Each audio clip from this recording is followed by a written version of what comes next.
భావన పొంది అప్పుడు ఏం నామం పలుకుతున్నాడు? చిన్న కత్తి పెద్ద కత్తి నాదే కదా, సిందేసి మాదిగొండి నేనే కదా. చిన్న కత్తి పెద్ద కత్తి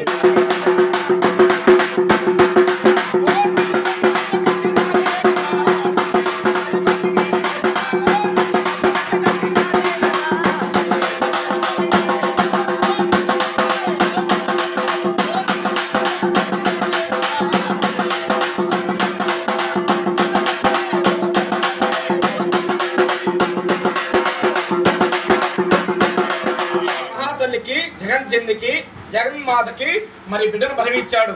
ఎప్పుడైతే ఈ కత్తిని బలవిచ్చాడో రేణుకామాతగా ఈ ఒక శిరుసును సోనం ఉంది. ఎలా కత్తి శ్రద్ధన శిరుసున పవేచింది. ఓ చింపయ్య, జగన్జన్ని జగన్మాత ఆది పరాశక్తి మరి సకల రూపాలు పొంది నీ ఒక ఆజ్ఞ ఏందమ్మా ఇచ్చిన తరుణం ఉంది. మరి సకలమైన నువ్వు వసనం